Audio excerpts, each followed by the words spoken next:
Please don't suck, please don't suck, please don't suck, please don't suck.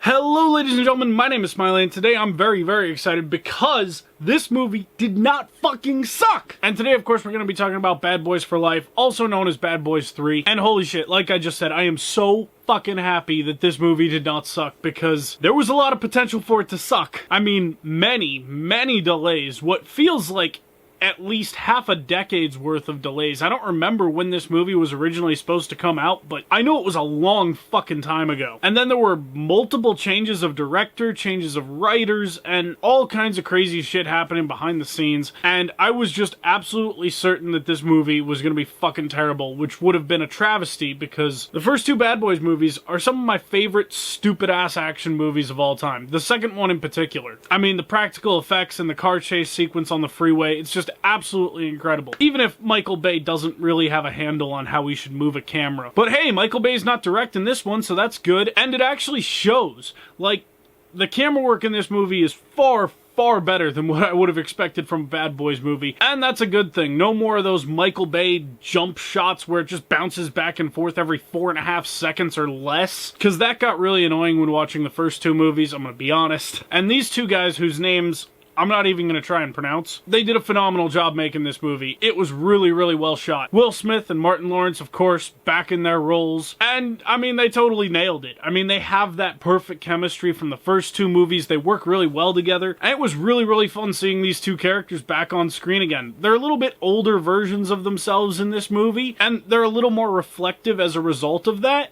But they still feel like at their core, these are the same characters. And that's a very good thing. I like seeing evolution, yet you're still able to tell that this is the character that you know and love. The story is pretty simple with some obvious twists, but it's a Bad Boys movie. You're not there for the story. Basically, an assassin's going around killing people, connected kinda to Mike, so he's investigating that, and that gets us into this whole situation we're in. And that's really all I'm gonna tell you, because spoilers, and you could guess the spoilers for this movie, but I'm not going to say anything here just because I try to keep it spoiler-free here, you know that. I just had an absolutely great time watching this movie. It was super fun. The action sequences were great.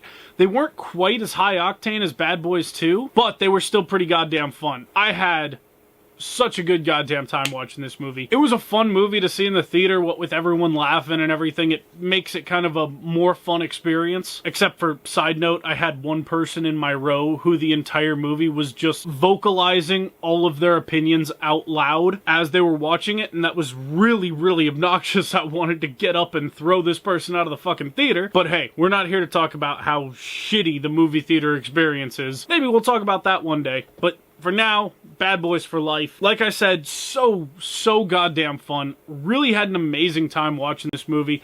Looks like they had an awesome time making the movie. There are a couple CGI blunders here and there, what with stunt work and matching up Will Smith's face and Martin Lawrence's face to the stunt actors. But, you know, again, I keep coming back to, it's a Bad Boys movie, and the movie has the practical effects that I've come to expect after Bad Boys 1 and 2, which was really especially impressive because there's so many directors that try and get around actually shooting an action sequence by just fucking CGIing the whole thing.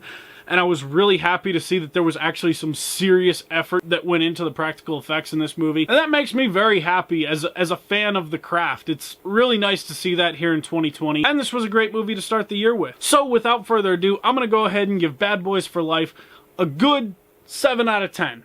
It's a very good, fun time. I liked it better than the first one. I didn't like it quite as much as the second one. That's, again, just because the second one is so explosive and crazy and absolutely nuts. But this is certainly a solid sequel, and way better than this movie had any right to be, given all the delays and problems. And that's pretty much it for this one. Join me later this week. We're going to be talking about Netflix's and the BBC's adaptation of Dracula by Stephen Moffat, and I am so very excited to talk about that with you guys. And so until then, leave a like on this video if you liked it. Leave a dislike if you didn't like it. Leave me a comment down below letting me know what you guys thought of Bad Boys for Life, or what your favorite Will Smith movie is, or what your favorite Bad Boys movie is, or what your favorite just stupid action movie is. Let me know in those comments down below. We'll talk about it. And until next time, I hope you guys have an amazing week. Keep it kosher. Peace.